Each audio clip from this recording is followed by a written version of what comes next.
Absolutely. And so you bring up, being pregnant during the pandemic, which I'm sure was just, you finally are like, you're really excited about this pregnancy, and then it's like the world's like shutting down around us. It's like, what is going on? What was the care like? Did you do like telemedicine, or to make sure you were kind of up to date on, your checkups and making sure Hmm. they're being canceled? Yeah, yeah. So I'm an introvert by nature. So being pregnant during a pandemic and staying home was an absolute blessing. Like, you don't have to buy all the maternity clothes. You don't have to go out in public and have people wonder, is she pregnant or is she not? And so you kind of get out of all the small talk and things like that when you're home during a pregnancy. And my husband and I both took more precautions during the pandemic. We live in Auburn, Alabama, which is miles from either of our families. So it wasn't really an issue as far as going to see people or having get-togethers. We just were kind of on lockdown. And I can remember days where we, would go through a drive-through, and I had disinfectant wipes and I would wipe down the cup. We'd use hand sanitizer right after.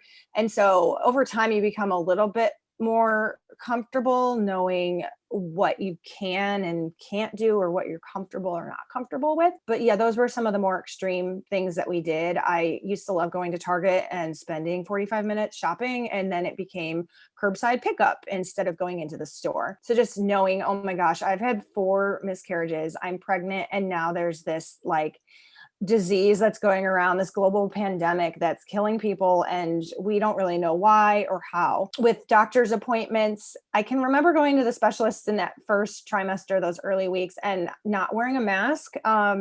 Just there really wasn't that standard or that expectation, and I didn't really know how I felt about it personally.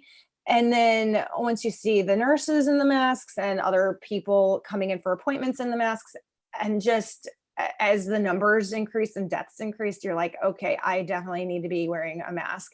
And I would wear a mask everywhere I went. There was a time when, I was in Target and I, saw people without masks, and you're like trying not to, judge them, but being pregnant, you're like, oh my gosh, like you need to have a mask on, you need to have a mask on. So yeah, just, again, to each their own.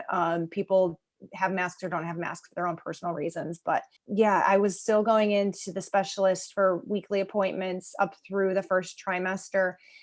From there, I did go to see the OBGYN. And my first appointment, I think, was like week 13 or 14. So fairly soon, fairly early on in that second trimester.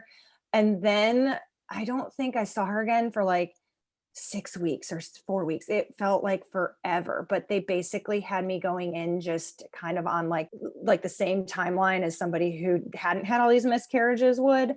So I don't necessarily feel like I got any extra care in that regard, but I think everything leading up to that point indicated that I had a healthy pregnancy and that there was no need for me to be going in weekly like I was during that first trimester. So I felt good about the entire process as I was going in for the appointments. And the hard part was not getting the weekly ultrasounds and seeing my little guy. We didn't know if it was boy or girl. So it was around week 20 that my husband and I were both able to see baby Clancy together on the ultrasound, because again, he wasn't allowed to come to the appointments, only to the ultrasound. So it was just bring yourself.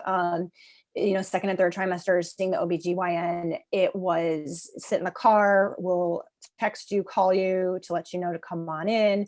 And, everybody's in their masks and socially distanced. So definitely a very different experience as far as what I would have expected for a pregnancy. But after going through everything we had, I mean, I would have jumped through hoops and done anything to be where we are now, which is just such a relief knowing what the year 2020 was like and how it ended for us on a positive note. Yeah, absolutely. So your son is now 8 weeks old, you said. So was he born the end of November? Yep. He was born November 19th. So my due date was actually on Thanksgiving. He came a few days early. I was scheduled for an induction because I am 39 years old. And with being high risk, they didn't want me to go much later than 39 weeks, but he came a couple days early. And then my family was able to drive down. We were obviously nervous about having my niece and nephew and my mom and sister, but they made the road trip from Chicago to see us. And yeah, it was the best homecoming ever when we got back from the hospital and they were all here at the house. Oh, that's awesome. That's awesome that you got to still see family and spend time with them. Because I know, especially during the pandemic, I know I've talked to a couple different moms that had babies during the pandemic, and such a different experience, especially if you're like in a new area where you don't get to see family already. It's so like extra lonely. Yeah. Were you able to have like your husband in the room with you? I know some hospitals weren't allowing that.